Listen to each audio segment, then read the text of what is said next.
चलिए, आज हम इस चैप्टर के लास्ट टॉपिक को हम लेकर चल रहे हैं। आज हम डिस्कस करेंगे application of heating effect of current. Application of heating effect of current यानी हीटिंग इफेक्ट ऑफ करंट का हमारे दैनिक जीवन में क्या उपयोग है, यानी हमारे दैनिक जीवन में जो उपयोग हीटिंग इफेक्ट ऑफ करंट का देखने को मिलता है उसके बारे में हम डिस्कस करेंगे। ठीक है, तो जैसा कि यहाँ पर कुछ हमने पॉइंट नोट किए हैं। डिवाइस एक कॉलम हम बना रखे हैं, इस कॉलम के द्वारा आसानी से आप समझ सकते हैं। सभी जो कि आपके बोर्ड के एग्जाम में हम ध्यान रहे कि अगले साल के लिए यानी 24 के लिए हम जो है आपके बोर्ड के प्रिपरेशन का अभी से हम स्टार्ट कर दिए हैं।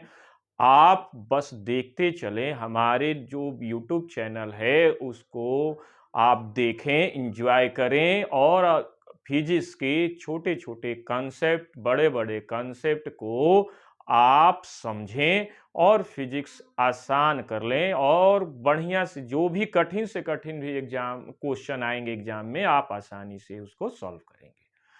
तो ये थ्योरेटिकल पोर्शन है, ये थ्योरेटिकल बहुत ही इंपॉर्टेंट भी है। ये आगे 12th में भी जाएंगे तो इसका दर्शन आपको करने को मिलेगा। तो यहां पर देखिए हमने 4 कॉलम बना रखे हैं application of heating effect of current को समझाने के लिए। यहां पर एक डिवाइस कॉलम में है, उसके बाद नेम ऑफ मेटल यानी जो डिवाइस होगा वह डिवाइस जो हीटिंग इफेक्ट ऑफ करंट पर बेस्ड है वो किन किन मेटल से मिलकर वो डिवाइस के अंदर जो हीटिंग इफेक्ट शो करता है, जो पार्ट्स वो किन किन मेटल से मिलकर बना है वो इसके बाद इस कॉलम में हम लिखेंगे। और नेचर ऑफ मेटल यानी जो मेटल मिलकर जो मेटल उस पार्ट्स का निर्माण किए हैं उनका नेचर क्या है उसके बारे में बात करेंगे। और एप्लीकेशन यानी उसका एप्लीकेशन क्या है।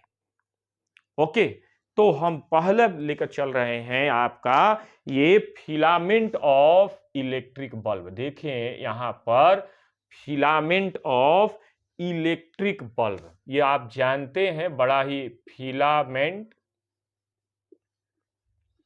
Filament of electric bulb. ठीक, ये फिलामेंट जानते हैं, देखें आप थोड़ा डायग्राम के माध्यम से। यहां पर हम एक बल्ब बना रहे हैं और ऐसे ऐसे जो यहां पर जो ये स्ट्रक्चर बना है इसी को हम क्या कहते हैं, फिलामेंट कहते हैं। ये फिलामेंट जो है किस चीज से मिलकर बना होता है, तो एक मेटल है जिसको हम कहते हैं टंगस्टन। तो ये टंगस्टन मेटल से मिलकर बना है। तो यहां पर लिखेंगे हम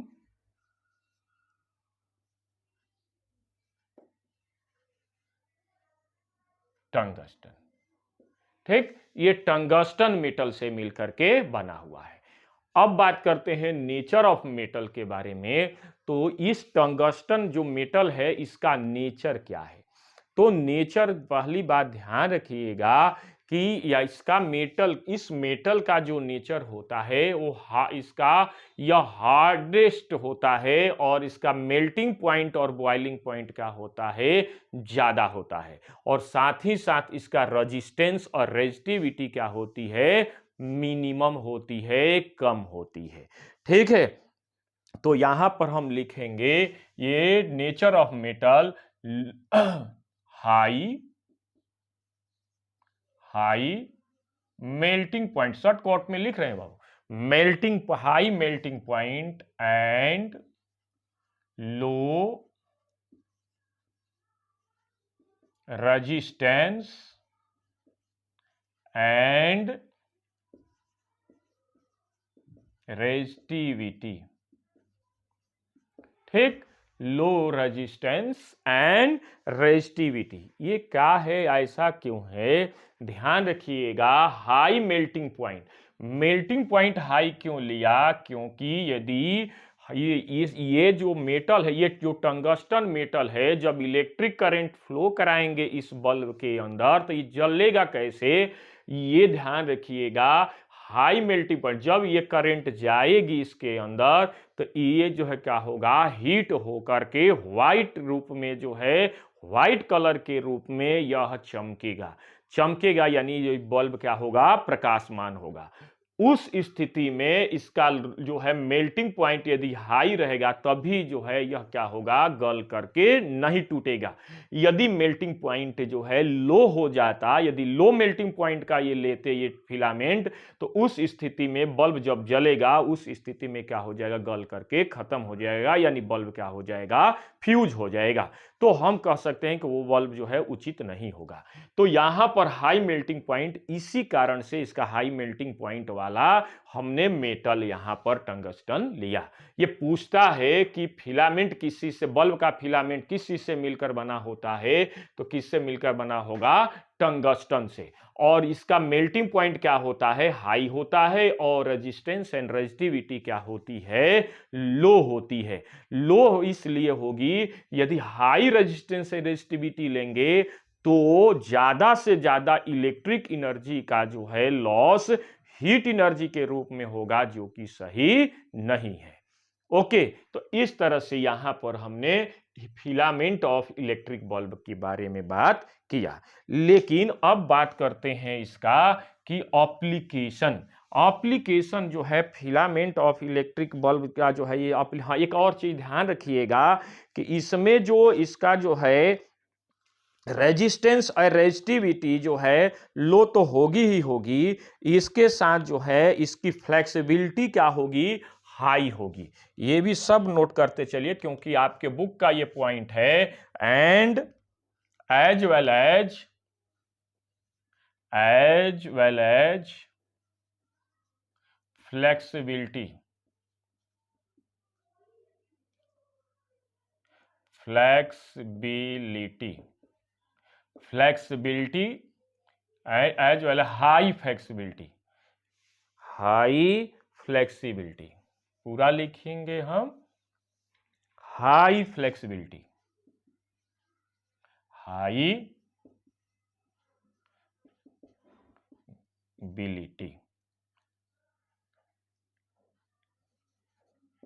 हाई फ्लेक्सिबिलिटी। और क्या होगा हाई फ्लेक्सिबिलिटी के साथ साथ, और क्या होगा इसका, ये इवेपोरेशन जो होगा क्या होगा इवेपोरेशन क्या होगा, जो इसका low rate of and low rate of evaporation. ठीक है, वैसे यहां पर लिखा हुआ है ना, हाई मेल्टिंग पॉइंट होगा तो इवेपोरेशन क्या होगा, लो होगा। ओके, अब हम एप्लीकेशन क्या है कि यहां पर जो है ये टंगस्टन होगा, तो जैसे ही इसके अंदर इलेक्ट्रिक करंट फ्लो करेगी तो ये क्या होगा, ये ग्लो करेगा, है ना। तो क्या होगा, यूज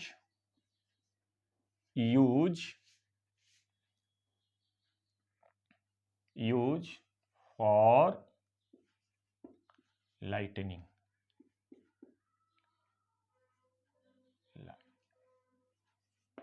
ठीक है, यूज फॉर लाइटिंग। ठीक है, क्लियर। अब हम बात करते हैं दूसरे डिवाइस के बारे में। यहां पर देखिए दूसरे डिवाइस के बारे में हम बात करते हैं। वो डिवाइस क्या है, हीटिंग डिवाइस। हीटिंग डिवाइस के बारे में हम बात करेंगे।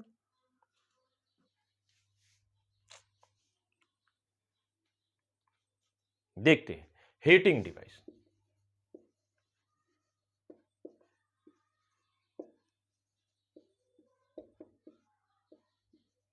अब हीटिंग डिवाइस में क्या क्या आ जाएगा, इसमें आ जाएगा प्रेस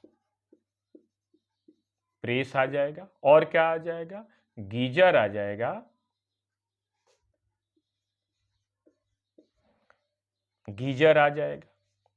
वाटर हीटर आ जाएगा। हाँ, वही है वाटर हीटर। उसके बाद क्या हो जाएगा, ये हीटर हो जाएगा, रूम हीटर हो जाएगा,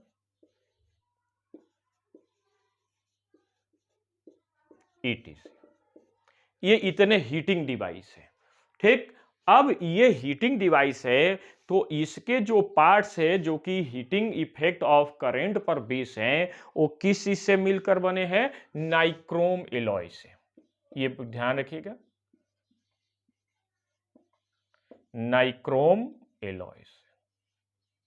अब ये नाइक्रोम एलॉय है तो एलॉय क्या होते हैं? जब दो या दो से अधिक मेटल्स एक दूसरे के साथ मिल जाते हैं तो मिलने से जो कंपाउंड का फॉर्मेशन होगा उसको हम क्या कहते हैं? एलॉय कहते हैं। ठीक है, तो यहां पर हो जाएगा, कौन कौन से हो जाएगा? लोहा, Fe लोहा, क्रोमियम और क्या हो जाएगा? निकेल।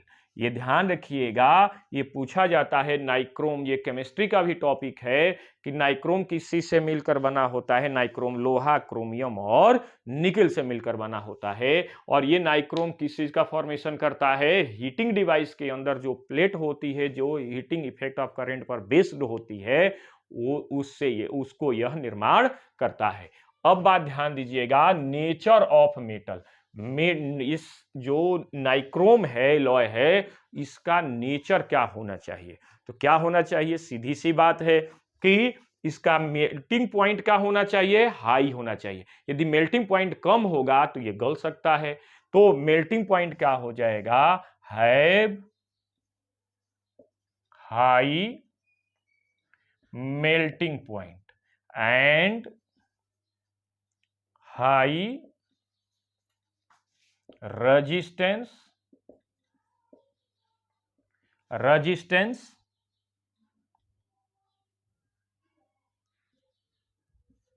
and resistivity. इसकी उपयोगिता, हाई रेजिस्टेंस होगा तो ज्यादा से ज्यादा इलेक्ट्रिक एनर्जी जो है हीट एनर्जी में तब्दील होगी। जितना ही ज्यादा इलेक्ट्रिक एनर्जी हीट एनर्जी के रूप में तब्दील होगी उतना ही अच्छा हीटर माना जाएगा, तो उतना ही हमें जो है उससे फायदा मिलेगा। अब जो है यहां पर एप्लीकेशन क्या है हीटिंग डिवाइस का? हीटिंग डिवाइस का क्या एप्लीकेशन है? यूज टू प्रेस क्लॉथ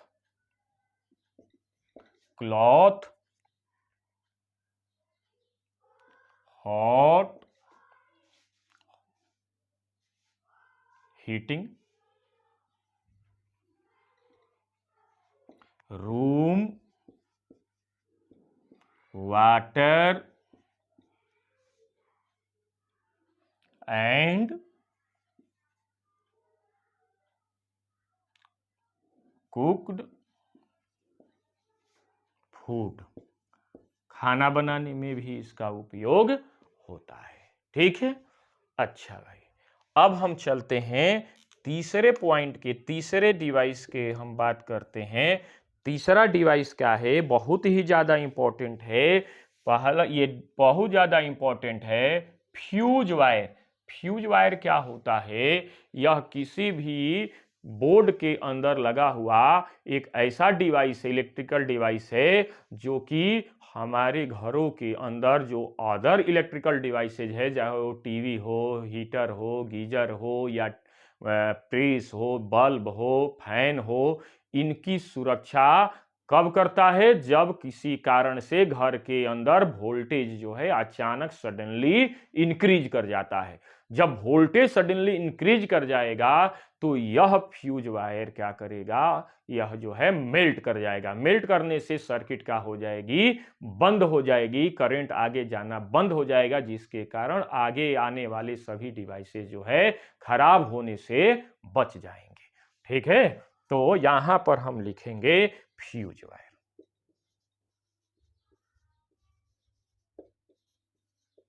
ठीक, फ्यूज वायर किस चीज से मिलकर बना होता है? लेड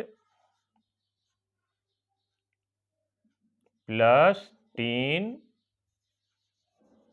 एलॉय से। लेड प्लस टिन एलॉय से मिलकर बना होता है। अब ये ध्यान रखिएगा कि अब हम नेचर ऑफ मेटल, ये भी ध्यान रखिए, सभी पॉइंट, इसके चारों कॉलम के पॉइंट जो है बहुत ही ज्यादा इंपॉर्टेंट है। ये एक एक नंबर वाले क्वेश्चन में खूब पूछा जाता है। और जितना ये भी नहीं है कि केवल एकेडमिक एग्जाम में, अदर डिफरेंट कॉम्पिटिटिव एग्जाम में भी यह पूछा जाता है। तो लेड टिन फ्यूज वायर किससे से मिलकर बना होता है? लेड टिन एलॉय से। तो ये ध्यान रखिएगा, हम पहले ही बता दिए कि जो है फ्यूज वायर का क्या यूज है? सेफ्टी के लिए, यानी इलेक्ट्रिकल डिवाइस की सेफ्टी के लिए। कब? जब at the time of increasing electric potential, यानी इलेक्ट्रिक यानी वोल्टेज बढ़ जाए किसी कारण से घर के अंदर, तो वह जो है उस स्थिति में यह क्या कर जाता है? मेल्ट कर जाएगा। मेल्ट कैसे होगा? मेल्ट तब होगा जब इसकी मेल्टिंग पॉइंट क्या होगी? कम होगी। और मेल्ट कब होगा? जब इलेक्ट्रिक एनर्जी हीट एनर्जी में ज्यादा से ज्यादा तब्दील हो। तो इलेक्ट्रिक एनर्जी का हीट एनर्जी में कब कन्वर्जन ज्यादा होगा? जब जो है उस वायर का रेजिस्टेंस एंड रेजिस्टिविटी क्या होगी? हाई होगी। तो इस प्रकार हम क्या कह सकते हैं? Have low melting point and high resistance and resistivity. Okay, ठीक, क्लियर। अब हम बात करते हैं एप्लीकेशन की। To safe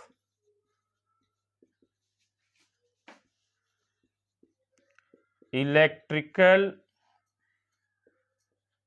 device at the time of increasing voltage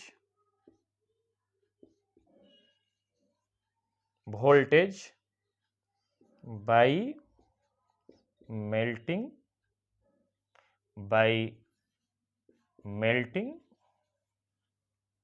okay, ठीक, क्लियर। तो ये रहा आपका, हमने कॉलम बना करके application of heating effect of current को आसान भाषा में हमने आपको ये नोट कराया।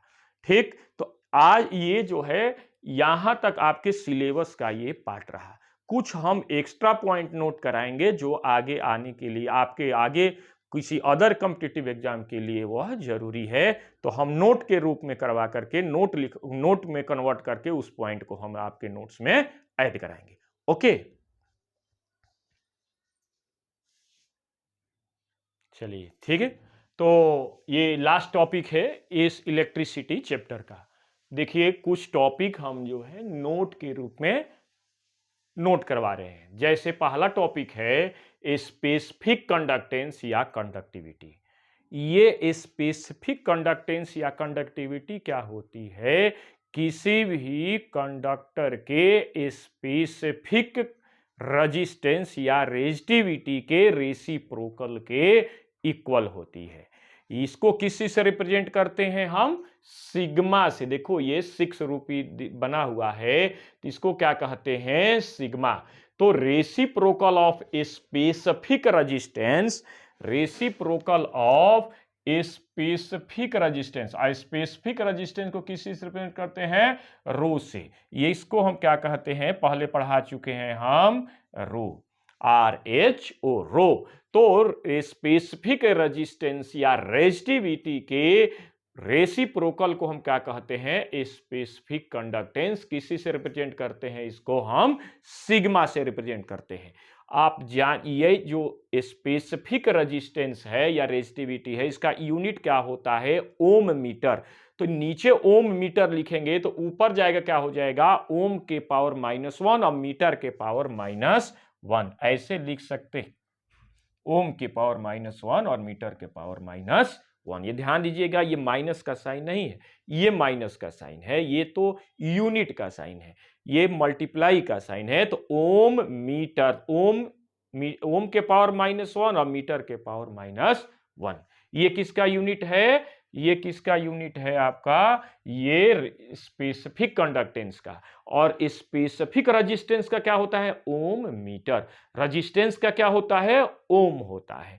अब आज ये कैसा यूनिट होता है, स्केलर फिजिकल क्वांटिटी है। ओके, यहां पर कंडक्टेंस, कंडक्टेंस क्या है, रेजिस्टेंस के रेसिप्रोकल को हम क्या कहते हैं, कंडक्टेंस कहते हैं। यानी ये कंडक्टेंस को किसी से रिप्रेजेंट करते हैं, कैपिटल जी से। तो कंडक्टेंस इक्वल टू क्या हो जाएगा, 1 अपान रेजिस्टेंस। तो रेजिस्टेंस को किसी से रिप्रेजेंट करते हैं, आर से। तो G, capital G equal to 1 upon R. Okay, ठीक है। अब देखिएगा थोड़ा सा, यहां पर जो है यूनिट क्या हो जाएगा, रेजिस्टेंस का यूनिट क्या होता है, ओम होता है।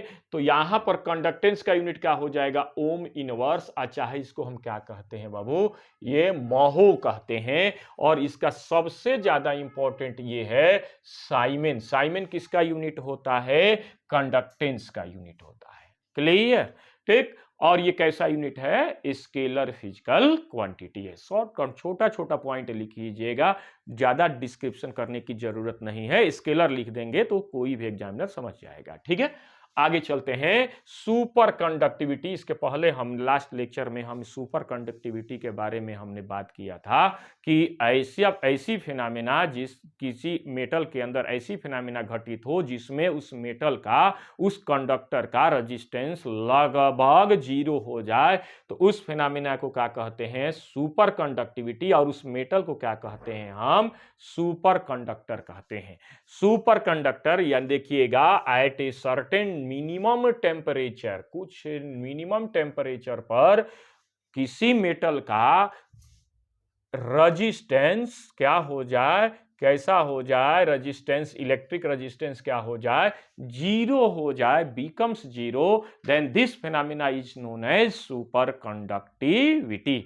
और जिस मेटल के अंदर ये फिनोमेना घटित होती है उसको क्या कहते हैं, हम सुपर कंडक्टर कहते हैं। अच्छा, decreasing order of conductivity of some metal, यानी डिक्रीजिंग ऑफ कंडक्टिविटी, कुछ मेटल दिए गए हैं, और भी मेटल इसके बीच में आ सकते हैं।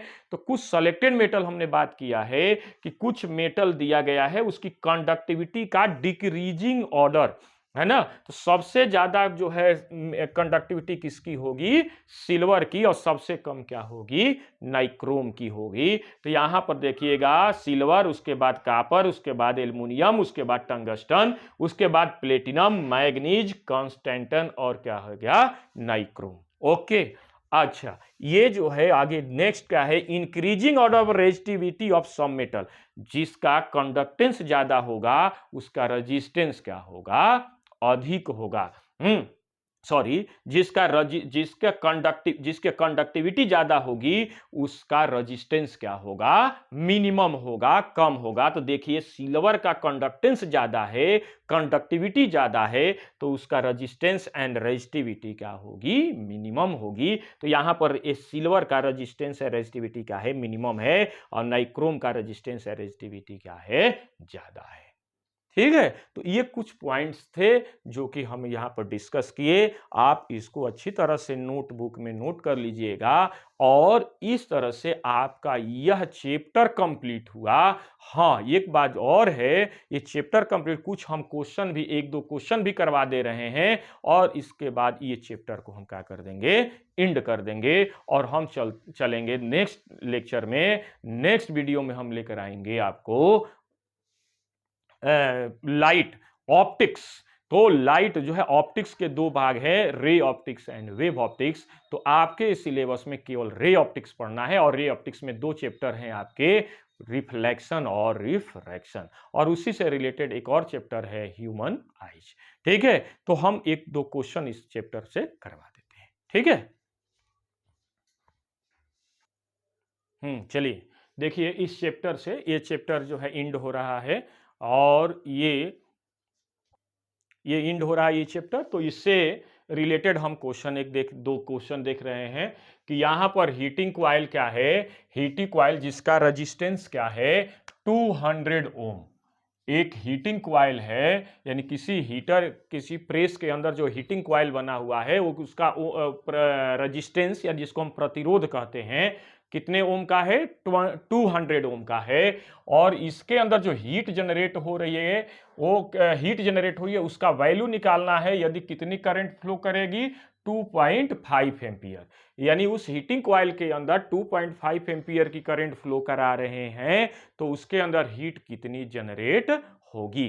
तो देखते हैं, हम जानते हैं सॉल्यूशन में देखते हैं। यहां पर ये देखें, H इक्वल टू क्या होता है? सेंस H इक्वल टू क्या होता है? I square RT।